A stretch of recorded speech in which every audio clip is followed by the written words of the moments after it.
Good evening, ladies and gentlemen, boys and girls. It's time for the winners round 2 of the Dreamhack Open. It's time for some winner games. There are 4 players in the winners round. They are the same 4 players, funnily, that were at Dreamhack Bucharest. Interestingly enough, and we do have a Terran versus Terran as the first match that we'll be covering from this top 4 of the winners bracket. MMA versus Taeja. This is going to be a really high-level match. Both of these guys playing fantastically, and it's important to take into consideration that no matter who wins, who moves on, both of these players still have an extra life no matter who loses. That's right. That's the advantage that they gain through being in the upper bracket. And there, of course, is Liquid Taeja, who is our first player to make it into the winners round 2.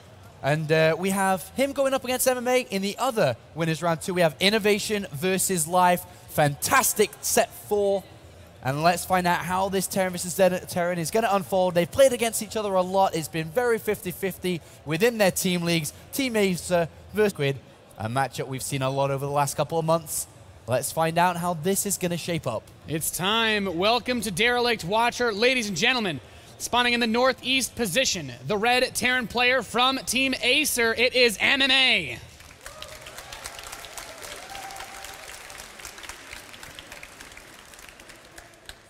Playing some great games, and his opponent, a player that's honestly shown some incredible Terran versus Protoss so far, but let's see his TVT for this tournament. From Team Liquid, it is Taeja.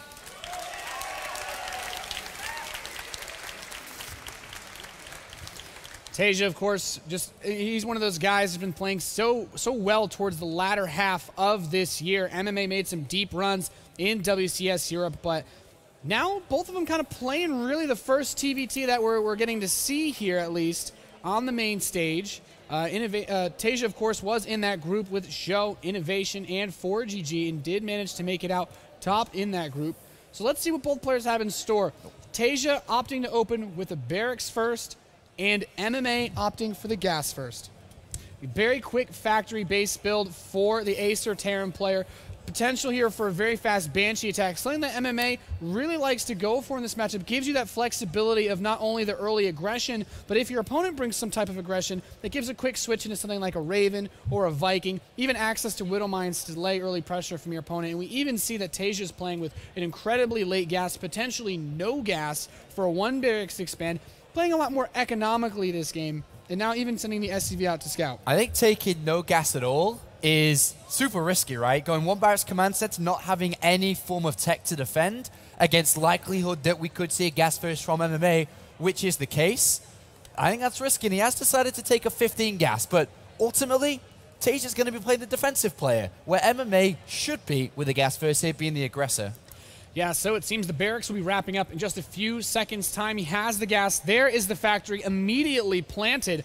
And one of the things that Taeja can do with this, as he does get this scout, because he's taken the later gas, obviously it'll be a bit more difficult for him to reach that starport tech than for MMA. But if he goes for the fast starport and gets out a Viking, the time it takes to get out a Banshee, he can also have the Viking coming out as the Banshee crosses the map and still be able to get a missile turret up to protect his expansion. So I feel like if Taeja controls well, there is a potential here for him to gain an edge by defending properly against whatever aggression it is that MMA decides to bring, as he does take a second refinery.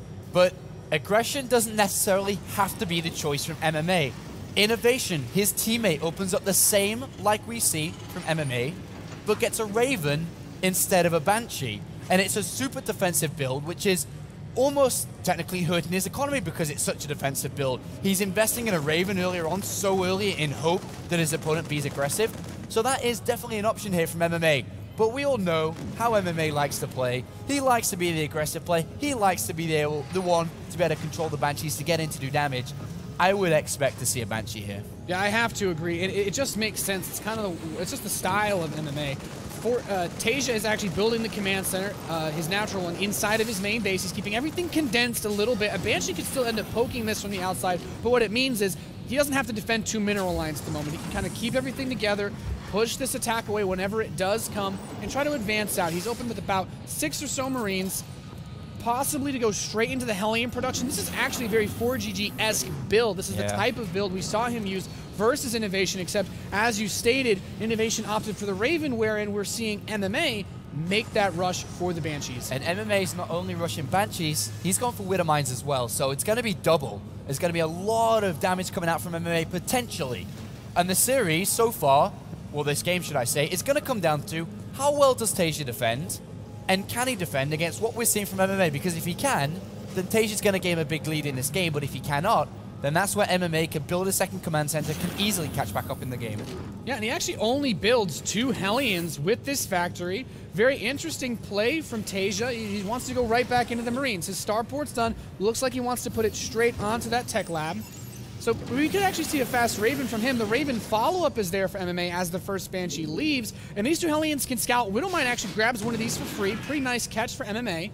As Taeja gets in, he sees no natural just yet. He could poke up into the main, but there's 5 Marines waiting as well.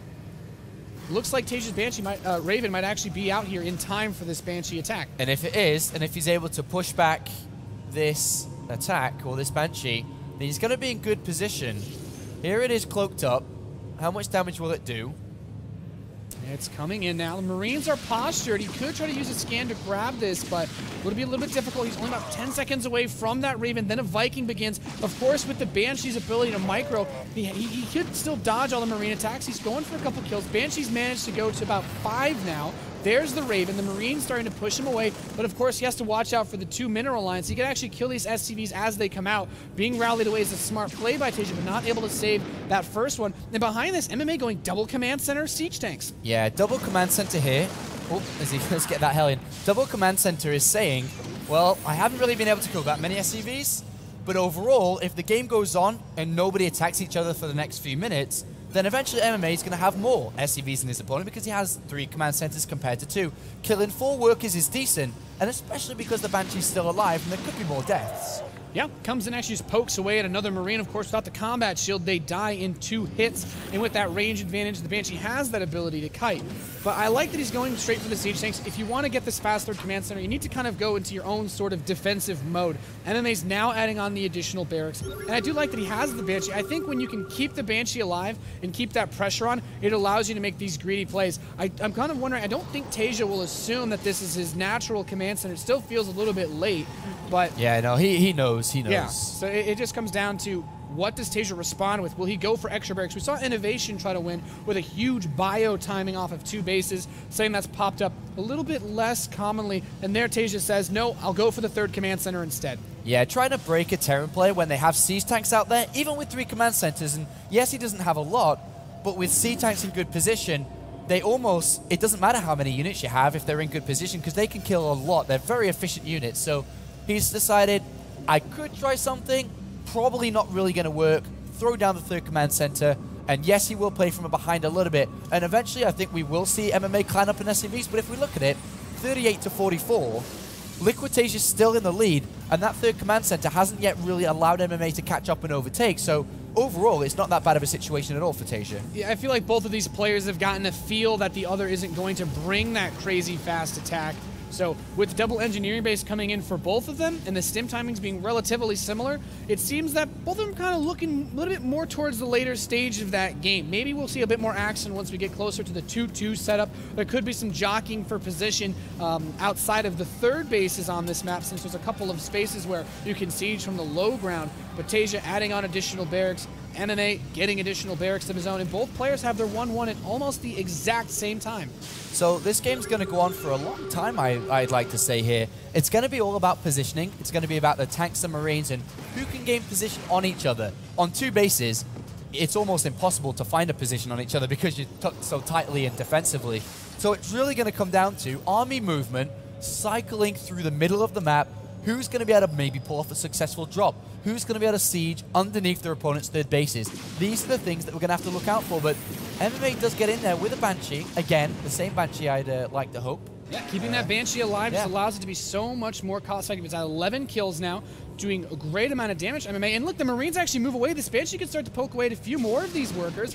And this is just MMA keeping those early game of units alive for the mid-game harass. It almost feels like we're seeing a Protoss style of Oracle play. If you can keep it alive, there's so much utility that you can get pulling these forces around as as Taeja goes to take that 3rd base. But this Banshee's, it's climbed up to 15, 17 kills. He's actually started to take a serious bit of a dent into the economy of Taeja. And now you actually have one of the nice things for Taeja, at least though, taking that third command center, is that he has a Marine parked on the third base of MMA. He'll be able to slow that down at the very least. If he can mine off his third a bit faster, that'd be a nice edge. Taeja is going to have his army up a little bit sooner. I don't know if it's going to be enough of an edge in the sort of the timing that'll have an upgrade lead per se, but he does secure this gas, and we actually see MMA bringing a drop towards the third base of Taeja, going in for that little bit of aggression, and he's actually using the auto turret drop. A bit of a less common strategy, but it does force units to come over. Yeah, it forces units to come over. He's got a couple of kills there with the auto turrets. Just a couple, everything better than nothing.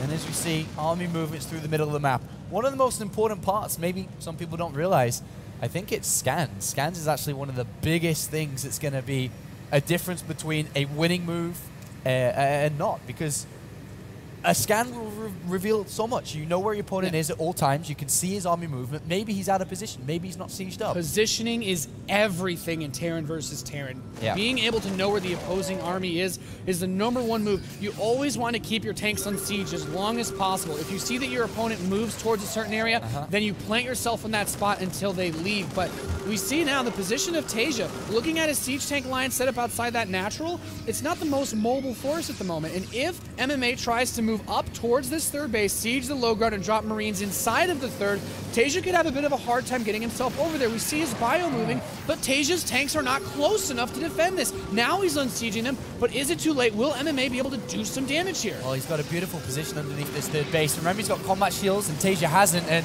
well, Taeja stims forward, and this can be kind of ugly, because tanks are doing a lot of damage to these Marines. And MMA continues to have a pretty decent position. Not only does he hold a strangle, hold on this third, is that imagine a drop or two inside the main base, and I think it even may be happening, I'm not too sure what's blinking down there, but imagine something along those lines, especially because Taeja's focusing so heavily on that location. I mean, Taeja does an auto turret drop of his own with the Vikings at the third base of MMA, but Marines blast through this, and MMA is just looking so sharp this game. The resources lost tab favoring him by about 3,000. He's been so much more cost effective in these fights. He's found ways to make his units useful in weird ways, and by keeping Taeja's tanks positioned out here, it also opens up the opportunity for him to attack other locations. Thankfully, Taeja will know if an attack comes towards his main because of that sensor tower, but this is still a very aggressive spot that MMA's managed to lock onto. And he's not going to let go of it easy. Not at all. The scan does reveal where Taeja is holding up. And tanks even in range of that command center, which means they're in range of a couple of mineral patches on that right-hand side. He's got to be careful not to lose any units of siege up there. But look at the difference in supply, 193 to 156. That's rather big considering for the early and mid, well, the early mid stages of this game, they were identical with their openings, identical with their build, identical with their strategy, but this position has opened up a major difference between the both of them. Yeah, slightly more important as far as the supply count goes is the tanks, however. And Taeja has 8 versus the 10 of MMA. Eventually, MMA could reach a point where if he spreads this tank line thin enough, he could charge through with the lead in numbers, but it does open the opportunity. Taeja, though, needs to get these tanks off of his third base. He's invested a ton of resources into repairing the command center. He's lost SCVs. He's been not able to mine off some of these patches, bring some SCVs over to give the vision and tank some damage, and he will finally push some of these off, but look at the main force of MMA. He's getting ready to charge into Taeja's natural. This could be a bit of an overcommitment. He's stepping in. The siege tanks for Taeja lending a lot of damage. He's actually starting to take some somewhat decent trades since the 2-2's done. There's a medevac lead, and Taeja pushes MMA back. This is a good pushback because not only did he do that, but he has 2 medivacs on the other side of the map. They are fully loaded with Marines, and MMA put everything into that, and he doesn't really have much left over to defend. A beautiful move from Taeja, starting to equalize the supply a little bit here. He's starting to mine back from his third base properly, and despite not being able to mine from that third, he's just picked off the third of MMA as well. A huge boon for Taeja trying to claw his way back in this game. MMA loads up the Doom Drop. The sensor tower sees it. Can he react in time? He's got 8 medevacs full of units. The siege tanks, the Marines dropping inside his main base. His barracks actually funnels Taeja's units into a choke point. Can he press the Acer Terran out of his base? No. GG from Liquid Taeja. Wow. And MMA says, no, I'm keeping this game in my pocket. Yeah, I think MMA says, whew, thank God for that move, because if that hadn't happened, if that position inside the main wouldn't have happened like that. He just lost his 3rd command center. That's a massive difference between the both of them. But wow, what a good game to start us off between these 2 players. Worthy of being a winners round 2 match here. Worthy of just being the only 4 players left without losing so far in this tournament. great decision making. I still think on Taeja's part, maybe if he'd been able to push the Terran player away sooner, he could have had his forces bolstered together to maybe stop that drop. But MMA, a little bit more on this snap. I really like how he kept that Banshee alive. We even saw him use a Raven, which commonly you'd say, okay, keep the Raven with the Vikings, maybe a point defense drone later on. But Marine tank versus Marine tank, point defense drone, seeker missile, not things you're going to see very much. So auto turret harass was just another cute little touch that he made. And I mean, he was able to just get the better position. Taeja was not ready for that lockdown on his third and clearly wasn't ready for the drop in his main base. And I think if we were to go back to where the game was most equal, was right before MMA pushed out towards that third. Granted, throughout the game, he was very cost efficient. Adebisi was pointing out for the majority of it, look at the units lost, the resources difference between the both of them. At one point, MMA had only lost 100 resources, an SCV and a Marine, or 2 Marines, whichever way you want to look at it, where Taeja was up to about 2,000 resources difference. So even though MMA was much more efficient, overall they were very equal until that very small movement across the map, taking a position underneath the third, and then being able to hold it for very, very long. And from that point, it started to spiral down, simply because MMA was able to mine efficiently from his third, was able to increase his production, increase his army value, and therefore started to take quite a bit of a supply lead. Well, you said it at the beginning of the game. The scans, very important. It all comes down to positioning. And when you leave your tanks sieged up in a position like that where the third base can be sieged by your opponent, MMA looks at this and says, the most you can do is bring all your Marines because your tanks are locked down. If I bring my own tanks and inch my way towards this, there's not any real way that you can stop me because your tanks aren't close enough. And a great way to abuse the positioning. The next map is Whirlwind, a bit of a bigger map for this Terran versus Terran matchup. Yeah, we'll see how this is going to play out. Not one of the best maps to play mech on, so we may see a very similar style to what we just saw between these two players. But like we saw earlier with Naniwa versus Zerg players, and what we've seen for so long, is the openings are very important to really understand how it's going to play out. Like we saw MMA open up with a gas first, we knew that he would need to do some damage. He was able to do damage with that single Banshee that he went into. And we knew that Taeja, through opening without a gas very early on, it was 15, 16 supply, was always going to play the defensive player and needed to stop it. So let's have a look at the two openings from these players. Do you expect maybe we see a player go without a gas on this map, Whirlwind? The advantage that you gain in Terran versus Terran, opening without gas, even sometimes a command center first into a factory, you leave yourself open to that pressure from the fast starport so much that you have to have 100% confidence. The size of the map almost doesn't matter in TVT. The medevacs can get there quickly. Banshees aren't the slowest units, but it really comes down to how confident they feel holding it off and how much damage they believe they can do despite the map's size. But we're here on Whirlwind, spawning in the bottom right position. Take a peek at the tower. We have a very beautiful tower, the Protoss emblem there. Describe that tower to me, Nathanius. It's very, very beautiful. Describe those weeds and those things sharp around ridges, those Protoss Describe symbols. that flag above the tower, Nathanius. Looks like something from Diablo, to be honest. They have those little flags. Tell me how important that tower is, Nathanius. Whoever has this tower in 15 minutes will win the game.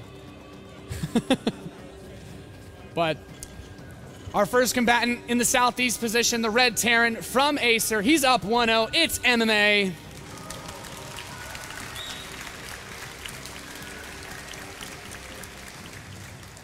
And his opponent in the northeast, the blue Terran player from Team Liquid, almost pulled that last game back. It's Taeja.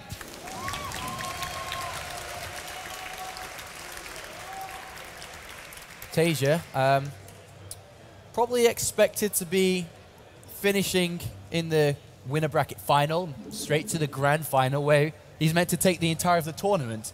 A lot of people, knowing how well Taeja's been playing recently, actually went around with a microphone not too long ago saying, who do you think's going to win and why?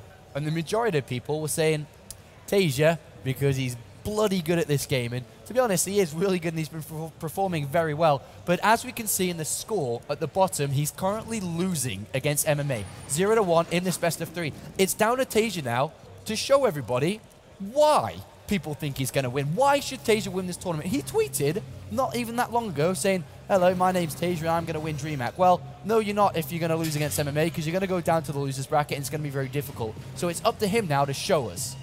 It certainly is, and Taeja opening with a pretty brave, strong attack. He's a very confident opening with the command center first. He's not worried about at least dealing with the fastest possible aggression. And to be perfectly honest, if you go CC first with this gas this quickly after the barracks, you're not too slow behind the type of opener that MMA is doing. He barracks into the 15 supply gas, means I feel like this is honestly a bit of a build order win for Taeja as far as the early game goes. What really matters is what does MMA do with the gas that he mines and how much can he make of it to try to equalize how fast this command center gets up for the Liquid player. Why do you think that MMA decided to open up with this kind of defensive gas here? Do you think that he was expecting Taeja to play a bit more aggressive in the early stages? Because as we can see, it's the complete opposite, which means why you think that this build order is in favor of him. Well, it still leaves a couple of options on the table for MMA. He'll come in and scout this command center first. He knows that he's just straight north of him, which means that fast drop play can still work off of 2 bases for MMA if he can get Hellions in. If he can get a Banshee in even, that could do a lot of damage, because in TVT, no matter what phase of the game it is, you try to cut as many corners defensively as possible. If you don't need to build missile turrets, you try to avoid that as much as you can. You want to get out your other tech units, your Vikings, your Ravens, your units that are going to help you survive to the later stages as much as you can. And we see that the factory's only just about maybe, 10 seconds faster for MMA. It's not the biggest difference ever. He takes the quick gas following it up. So there is that potential for him to rush to the starport and still do the Banshee play. Taeja, likewise, also opening up with that gas. Could go for a bit more of a Hellion-centered setup since he's getting the reactor as well. But I'm mostly wondering what they do with their starports and whether or not they try to get that fast third command center. I'm sure Taeja right now, without having scouted his opponent, must be saying to himself, I probably need to be defensive at this point. I've gone for a command center first. It's been spotted relatively early, and I have no idea what MMA is doing. So I'd imagine straight away here, we'd be going over to a more generic army composition.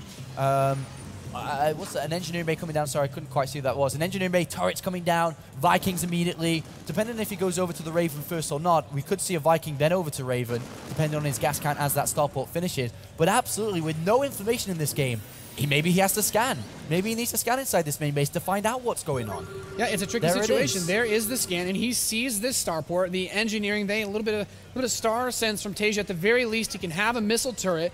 So this strikes me curious because the last game he actually opened up with the Raven and Marines, no missile turrets to defend against the Banshee. So he's either feeling a bit more worried about what the Banshee can do, or he wants to open up with his own Banshee and leave something back to defend. So it is the Raven, and I feel like Taeja's saying after that last game, I really don't want the Banshees to hurt me that much again.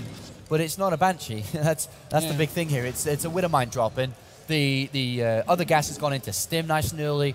So there's definitely going to be aggression coming out from MMA, but it might not be the aggression that Taeja's expecting. But whatever Taeja's expecting, because he doesn't quite know exactly what's coming, he just knows something most likely is going to come his way. He's created a wall off with supply depots in that bunker. He has a 5 SCV lead because of the opening that he's chosen. Is this Widowmine drop with a couple of Marines, as Taeja just misses it, going to equalize that? Well, I mean, Taeja needs to have his Hellions at home. He could deal with it without too much trouble, but it's going to come down to how fast Taeja responds. If the SCVs immediately get pulled, he's still going to have a really rough time killing it without any actual fighting units there. The Raven, of course, can reveal it, but all of his Marines are down in that bunker. His Hellions are making their way towards the base of MMA, and here come the Widowmines with those Marines inside, and even if the Widowmines don't kill them off, the Marines can still finish off weakened SCVs. There we see the Widowmine destroyed, and I think this was not necessarily a bad thing. If there was a Viking or the Raven gave chase, then maybe this Widowmine could pick something off in the third base. But MMA still bring very confident play, going straight to this double engineering bay, has the third command center as well. Taeja starting his command center, but everything's just moving slightly slower for the Liquid player at this point. He has a lot of Hellions, though, that he could potentially just blast right through. MMA invested a lot into this early aggression. There's Nathanias, there's not too much on the front door here, and that lead which MMA's building up through being greeted with double engineering bay and 3 command centers, I think's about to go down the loo, as we say in England, because there's nothing here to defend. A single Marauder comes out, an SCV bot. Well, SCVs, yes, they're going to hold the line for a little bit. Well, once they get melted, there's not much less. And look at the SCV difference, 44 to 26. The Hellion counterattack, perfect way to deal with this fast drop play. Did not do enough damage, wasn't able to hold Taeja back, and now he's paying the price in workers. He's lost 21 SCVs so far this game. The bio comes out. MMA actually has that stim pack completed, and he picks off most of the Hellions without too much trouble. So he's down 25 SCVs to 45, and like you said, it looks like Taeja's going mech. Double armory mech. It's one of the best ways to play, man. It's the best way. So double armory mech coming out here, going to be upgrading twice at the same time. But look at the difference when it comes to SCVs now. We talked a lot about the openings and how Taeja had a little bit of advantage. Then MMA tried to equalize it. And behind it, he never really invested too much into the drop, but he was playing incredibly greedy behind it. Adding on a lot of production, a lot of reactors, double engineering bay, and very simply couldn't defend against the counterattack of Hellions, as we just saw. And throughout all of that effort to get back into the game equally, after seeing a command center first, it's 33 SCVs to 52. Taeja's right back where he was at the start of the game. If not, he's further ahead than he was at the start of the game. And now with double armory and additional factories, Taeja's controlling this game heavily. Yeah, he's in a very nice position. We see him also adding on the blue flame. He's moving pretty early on into the Hellbats, so we could see some drop play come in. This drop with the Marines is held back. That one Windmine trying to grab something. No luck just yet. And the Hellions already making their way to remove that from the equation. It's important to keep in mind, however, that with the 3 command centers, it's not that hard for MMA to replace his SCV, so he can kind of even things out soon. He'll take his third base a little bit faster. And while his unit production gets limited by the economic damage he took early on, Bio is one of those playstyles. If you can get 1 or 2 really good engagements against an unsieged mech player, coming back from behind is not that difficult. It's just going to require some very patient play from Taeja. And I really like that he's playing with the Mass Hellion style as well. What was that? All right, so let's have a look how MMA is going to get his way back into this game. He needs to start to do something because I guess you could say if Taeja just races towards the 200 supply mark, a bigger an army he can get, then that army with double upgrades from double armory, I think it's going to be very difficult to stop the Taeja steamroll train. I think it's going to be almost impossible. It really just comes down to how well Taeja can control. MMA is one of those players that has classically been known for being able to pick off lots of mech players with his bio. MMA is a player that really strongly likes to stick with this bio style.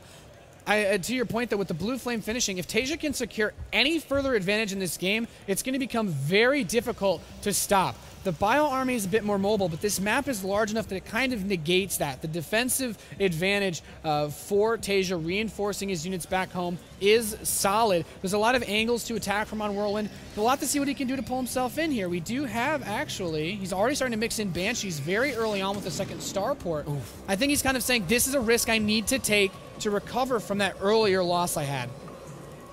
All right, well, let's see if that kind of risk can pay off because he needs some way back into this game. Currently losing majorly behind in supply at this point against a mech player when that really should be reversed at this stage of the game. And MMA, what are you going to do? He's got his third base up now, just going to start to take his gases. Does have 2-2 upgrades on the way, but of course we do have 2-2 on the way here for Taeja. A scan from Taeja on the natural, having a look at what units have been waypointed across. Hellions there as well. Through seeing an empty natural, he may try to rush these Hellions in. It would be a bit of a risk not knowing where the rest of the units are. He is coming down this left-hand side, Nathanius, and that looks like a juicy metallic mineral line to me. And these Hellions, well, the SCV difference going to start to change again. Yeah, there was just about finally even, but when you're ahead and you're playing mech, it's not that bad to just throw Hellions away. If you can kill off some SCV, slow down that bio player, and even pick off a few of these Marines. You force out a lot of stims. A lot of these Marines are in low health, starting to chew through the energy on those medevacs. And we're actually seeing Taeja very smartly start to add in Thors to this composition. The Banshee play is not going to catch him off guard. 3 Thors being built at once, saying, I'm pretty much just going to start one-shotting Banshees if you dare to bring them close, considering that he still has a pretty sizable Viking count. MMA is going to face up against a strong army soon because Taeja's, you know, on the highway to a maxed out army. He's almost there. He's got 20 more supply and he's going to be maxed out. An army which I'm still feeling that is just going to walk over this game. Taeja doesn't know about this expansion in the bottom left, but that's not going to help MMA. Not for a long time in this game. And already we are starting to see Taeja get ready. 2-2 upgrades are about to complete, and that's probably the natural timing he'd like to hit here. Is he going to make a mistake where his units are unsieged? Does it even matter because he's got 1,000 Hellbats in front of these tanks? The Viking count in favor, everything in favor of Taeja for this point. And just to add, you know, the tip of the iceberg for this is that he actually has still the upgrade advantage for the Vikings because of the combined mechanical upgrades. Even if MMA was slightly ahead in the Viking count, these Vikings for Taeja are now 2-2 in just a few seconds time. With the Thor support, if the Vikings clump up at all for MMA, he's going to have a really difficult time getting any damage done whatsoever. Taeja patiently waiting for the opportunity to pounce. He He's setting up that fourth base on the right-hand side. He's got additional starports coming in. Scans going down everywhere, looking for that army. From both sides, MMA and Taeja scanning, just always looking for where the army is. MMA's on this right-hand side here. He may try to stim to get towards this fourth, and Taeja scans, sees on top exactly where this army is. Oh, he's got medivacs full of Hellbats. He was going to drop right on top, and we are going to have a major engagement here. And I can't help but feel this is Taeja who's going to walk all over this. He's just blasting through this. MMA trying to fight this army halves at a time. The Hellbat drop adding in a lot of power to this, but he actually chews through a pretty significant number of those siege tanks. MMA trading about as cost effectively as he can given the situation, but not able to kill off that fourth base. Means Taeja's still going to happily chug along mining. He's still putting out the Hellbats. He's getting that +3 vehicle plating. And he's also, we see MMA going for his own 3-3 and the personal cloaking. I feel MMA, it's one of those things where you got to stop that doom push from coming. If you can trade enough that you make Taeja sit back and say, okay, I need to replenish my tank count. Taeja's playing with a very, very low tank count mech. And if you have enough Marauders, Hellbats can be kited with the concussive shell, and Thors, they don't trade terribly well versus this bio if you have even resources invested. So this is starting to get into a pretty weird situation where I feel like Taeja really needs to keep an eye on his tank count. Winning with just Hellbats and Hellbat drops is not going to be really an option on a map this big. Taeja was looking for the fourth base. He didn't see it, so he is sitting back in no need to rush out if my opponent's got a massive supply here. But he's going to drop into the natural mineral. Just going to do damage to the SCVs and does lower that count down to 51 for MMA. And does get out with the 3 medivacs, trading off a couple of Hellbats here. Why not at this point? But as you did say, MMA did bring Taeja back to 170 supply instead of 200. He's only at 190 now, but he will be back to 200 very shortly, where we'll see him move out again. That base in the bottom left, though, that's where the fourth is. Taeja doesn't know about it, but he doesn't care at the current point. I mean, it's kind of interesting. He's traded away the area of effect damage that you could get from siege tanks with these Hellbats, and now MMA is going for another engagement. If he keeps his bio spread, the Hellbats can't do as much, but there's so many of them tanking this damage. With Thor's getting hit from the back, MMA's got about as good a spread as you can get versus this mech ball, forcing the Vikings even to be landed. These medivacs not doing much for Taeja anymore as these Marauders blow through the standing army of Taeja. Look at that, Nathanius. So much supply invested into these medivacs and Hellbats, and MMA saying, bro, you need a lot more tanks than that to stop my army, even mixing in some of Taeja's own Banshees as a way to try to say, hey, you've got so many Marauders, the Marine count's starting to get a little bit low on its own. And Taeja now is going to have to sit back for a long time to rebuild what he's just lost. It's not easy to just instantly remax out with mech. He lost a lot of expensive units there, and MMA in the middle of the map. As you said, whoever's controlling the Xel'Naga Tower at the middle point of the game is going to have a good time, right? But it was MMA controlling it, and as we saw, a perfect surround is able to deal that well. Taeja's still scanning. He's like, where is his fourth base? By now, he has to realize there's a fourth base somewhere else. MMA's not going to be sitting on 3 bases for this long, 21 minutes in the game. And Taeja in a bit of trouble now. Yeah, MMA's building more command centers at his hidden base as well. He's trying to chase down these Banshees of MMA. So now we're starting to see Taeja. I think he's starting to realize, okay, I need siege tanks to win this game, and I'm not going to be able to take this without those. And he's loading up still a lot of medivacs, a lot of supply in the medivacs, makes taking a head-on engagement where he can't get the Terran army clumped up under those Hellbats very, very difficult. And now the Bio army moving, the positioning is everything, and now this planetary fortress is going to be sniped off. He's cutting down the economy of Taeja. That's one less base he's got mining. MMA is dying very hard in this match, doing everything he can to stay alive. He's doing excellent, but a big drop here from Taeja. A lot of Hellbats, and, well, Marines not so good against Hellbats. They get absolutely roasted there, and Taeja does move down, has taken a supply lead once again. He did pick off the fourth base, MMA that is, the fourth planetary fortress, but in return lost a lot of units, and the tank count is starting to rise once again. Does MMA have what it takes to stop this push from Taeja? Taeja's got a byline straight towards the natural. He's going to siege up on this ramp.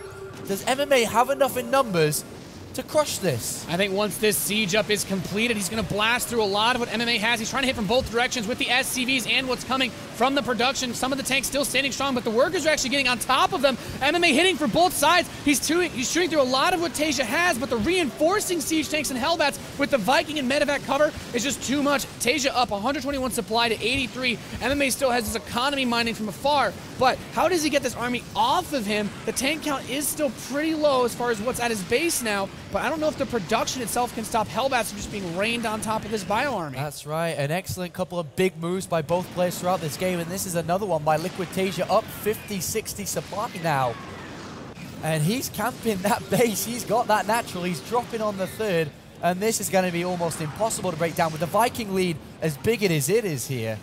How are Medivacs even going to get close? He can't even try to drop on this army, and he knows. GG. And Taeja does take the second map.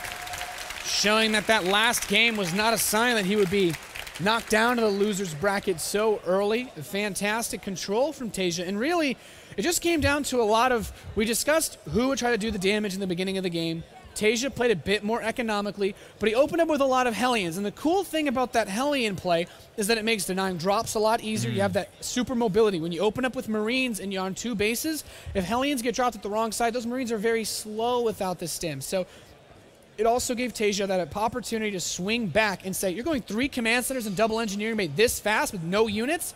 Well, let's just cut your SCV count in half. And that was enough to give Taeja what seemed to be a snowballing lead. So let's talk about the last big move that swung the momentum from one play to the next.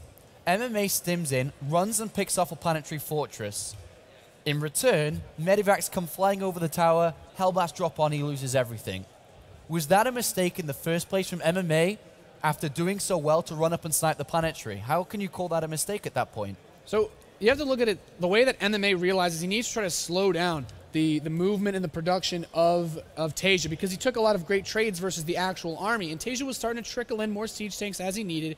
But it's very important to consider that the siege tanks and Hellbats went in a slightly different direction chasing that force, and the Vikings kind of went where the army would retreat to with those medevacs. He immediately picked off MMA's medevacs. If he'd been able to load up some of that bio and get it out of there, maybe he has just enough to stop that force that presses into his natural. But I think catching him off guard and putting the Hellbats where MMA wanted to be since he lost those medevacs and forcing him to walk through the fire was one of the best ways he could ensure that he was going to be able to take the game with the next attack. All right, well, moving on to map number 3 now between these two players. Tied apiece, we've had a lot of close games today, and I think that's a clear sign that all these players are top-notch quality players, and that when they go head-to-head, it's not a landslide. It's not one player going 2-0 over the other. It's going usually to the last and deciding map. So, MMA, who was top 4 at Dreamhack Bucharest, had an excellent tournament there. He's had a great WCS seasons throughout the Premier Leagues. He started in the round of 16 in Season 1 Europe Premier League, made himself up to the semi-finals before finally in Season 3 taking that first place. An excellent year for him, but of course Liquid Taeja has had a more so impressive year with 4 major titles in the last couple of months. Taeja's been looking arguably showing some of the best StarCraft we've ever seen from him. Despite not the best performance at BlizzCon, you can't win them all, some say. Yeah, he's really just turned it up to a whole other level. And Terran versus Terran, one of those matchups where Taeja just be able to use not only that macro power that we saw him use to blow down opponents like SOS, but also just getting into the positioning. That first game, it was just a couple of small things Taeja needed to do to bring himself back, and he still almost pulled that game back. So looking at this final game, being on Akalon Waste, it's a great map for mech. I don't think MMA is going to go mech in this series at all, but let's see if Taeja has anything in store. We're counting down into the game. This is it, the deciding map between these two players. Who goes on to the next round, the semifinals of the winner's bracket, and who has to go to the loser's bracket. We are here and spawning in the bottom right position. As the Red Terran player from Team Acer, it is MMA.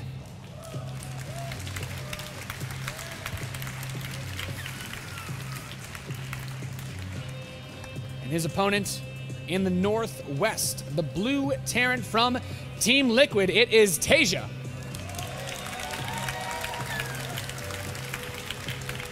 Crowd showing a lot of support for both of these players as they've made great runs in both the Korean tournaments as well as especially the foreign circuits this year. Yeah. And nothing terribly unusual just yet. And I'm kind of wondering now what kind of mid games we're going to see. This is not a bad map for that gas first play that we saw before. And also not a bad map for some of the more, defensive styles like the Reaper Expand. You might even see Taeja bust out that fast command center again. I would love to see some more mech myself. Yeah. I know there's another friend of mine out there which would love to see mech. Some of you may know him too. He's cast a lot of Dreamhacks with me. And we do like mech together. Mech is pretty awesome. Mech is pretty awesome. And this map can play rather well towards mech.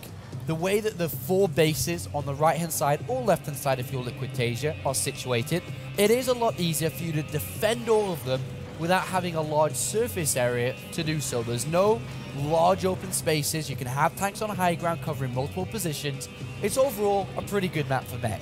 But let's have a look and address these two opening builds. Two different builds. Talk us through them. Well, MMA just doing a very standard, what seems to be the Reaper opener. Gets a bit of scouting out. You can send the SCV, and this allows him to punish if Taeja were to do something like that fast command center play. Taeja, on the other hand, going gas first. And there's actually a little bit of potential for the Reapers to do some damage.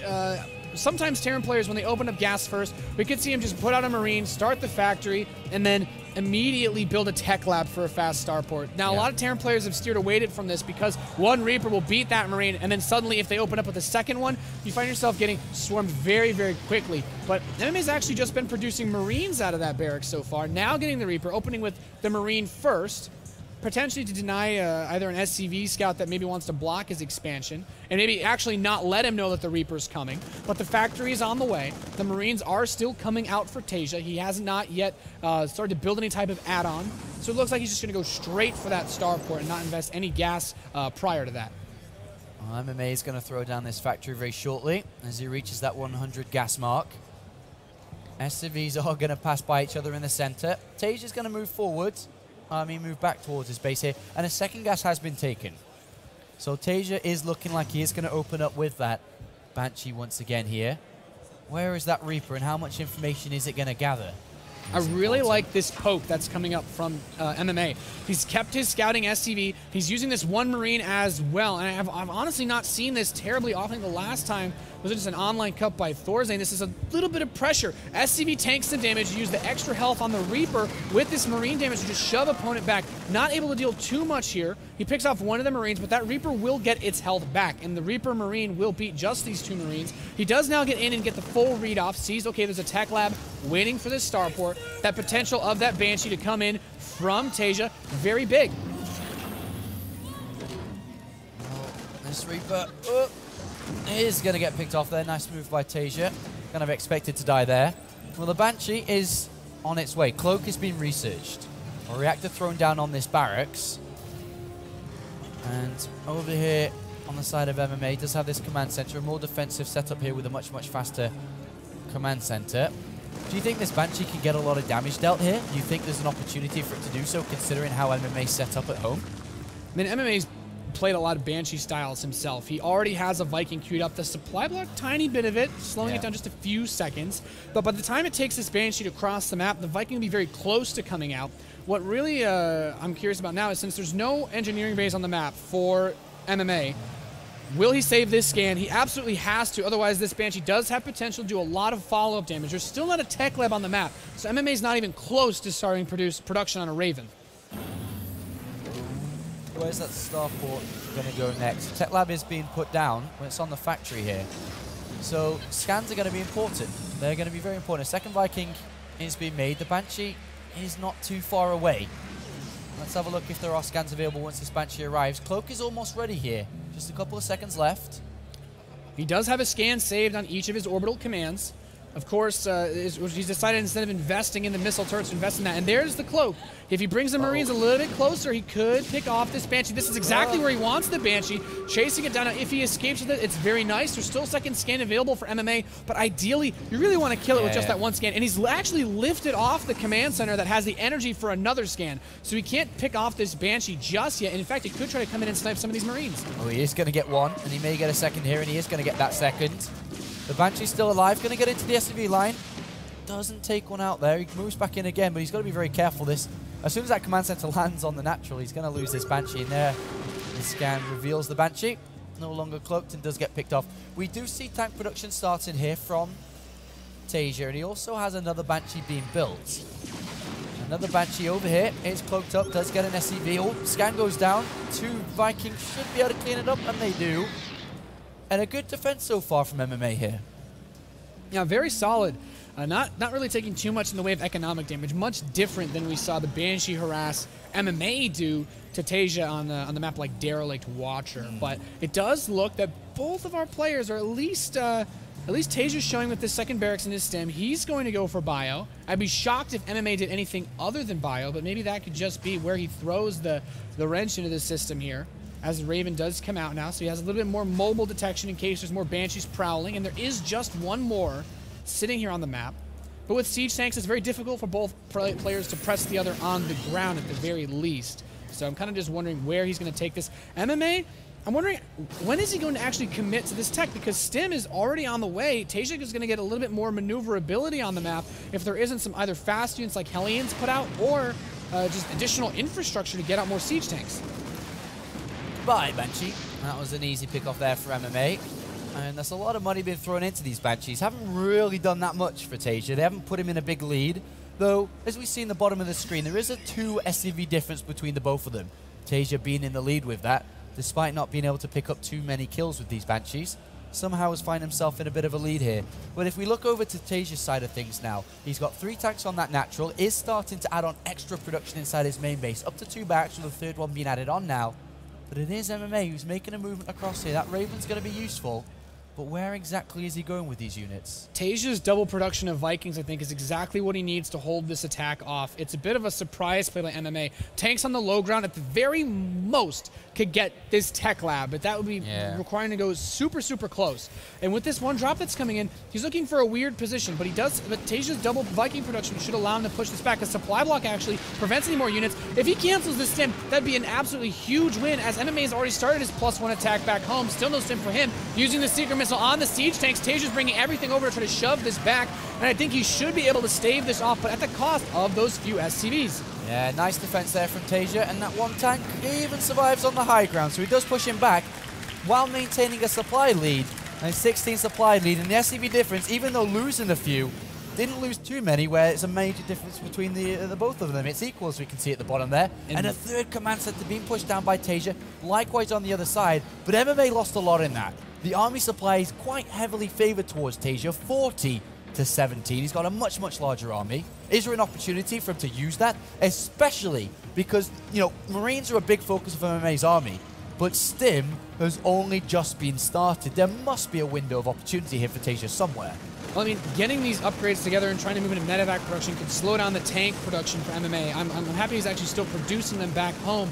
He needs to be prepared for the potential of either a very fast drop attack or him just going for a full-on frontal assault, saying, I've killed some of your siege tanks, maybe I can break you. It's important for Taeja, I think, to try to make some sort of use out of this much faster stim pack. It's about maybe 1/3 the way done now for MMA, but he's had it for a couple minutes. MMA sees this with this SCV that Taeja is at least thinking about taking this 3rd base. The command center is very close to completion, but we also have to look at how Taeja's now getting ready to move into double engineering bay as well. MMA's finishes +1 attack, and this game is, for all intents and purposes, going to be pretty even, mostly because Taeja hasn't moved out immediately afterwards, since both players still have siege tanks, and it's very difficult to press into these. What he can do is keep MMA away from taking his 3rd base for as long as possible while keeping his own 3rd base up and running. He's got the command center ready. He's going to put it down in mind from his 3rd very, very soon here. And the longer he keeps MMA away from that, the more of an advantage that Taeja will gain. And MMA realizes that threat. Actually sieges up here with 2 tanks. It's going to get damaged. A nice spread by Taeja. Yeah, he's just pressing into these siege tanks. He doesn't care. They're spread just enough that the splash damage doesn't really do too much. And that Viking lead he's had allows him to push this away. His siege tanks have the vision advantage, and he takes out all but the last tank of MMA. And this is a situation where with 3 siege tanks for Taeja, he could force him to pull SCVs to try to stop this force. And we're already seeing him getting ready to move out to take the 3rd base on the other side. He doesn't want to go towards this force. And Taeja's saying, you have to fight me. Yeah, exactly. He could even start dropping inside the main base like MMA was doing previously here.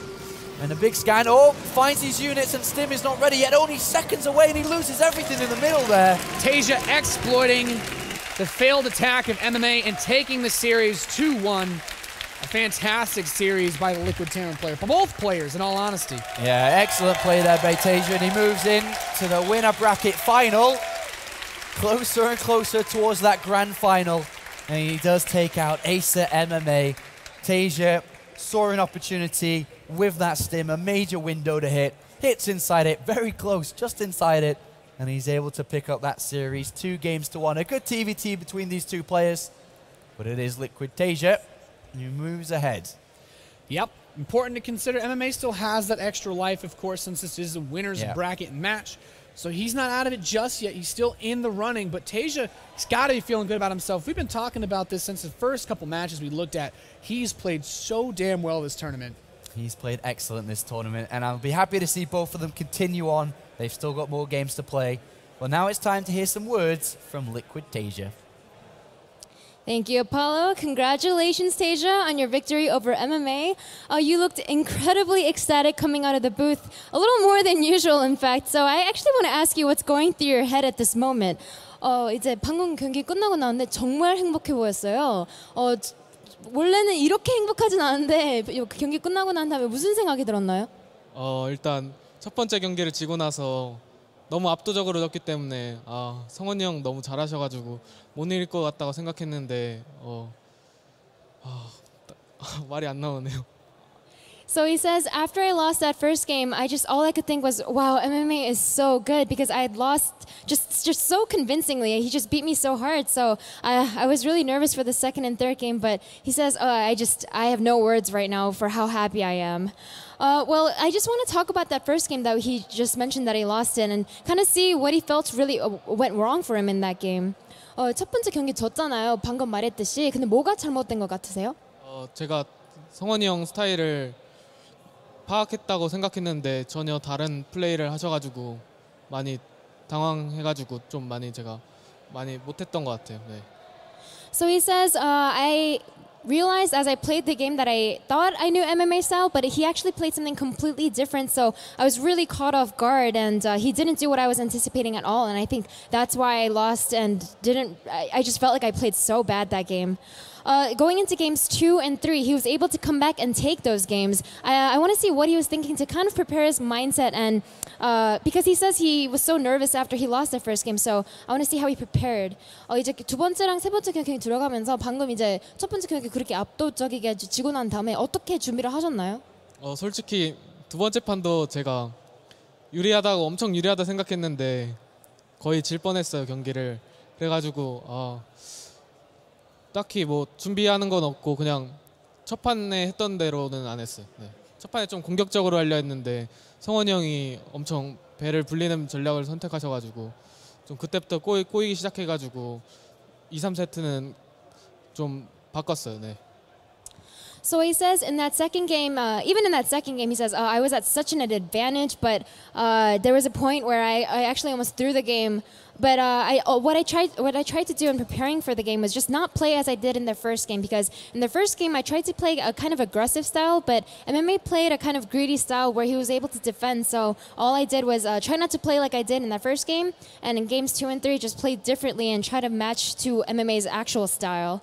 Now, his next opponent will be the winner of Innovation and Life, and he has a lot of experience with Innovation. And I'm just kind of curious to see who he'll think will come up and how confident he is in that potential matchup. 다음 상대는 이제 이진영 선수나 아니면 이승현 선수가 올라올 것 같은데 그 선수들 중에서 누가 더 올라왔으면 하고 누가 올라올 것 같고 그 다음에 자신 있으세요? 일단 누가 올라올지는 모른다고 생각하고요.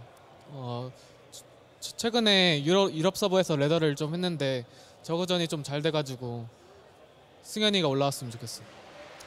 He says in terms of predicting who will come up, it's really, really hard to say. But recently on the Europe server, I played a lot, and I feel like my TVZ is really strong right now. So I actually personally hope that Life will come up.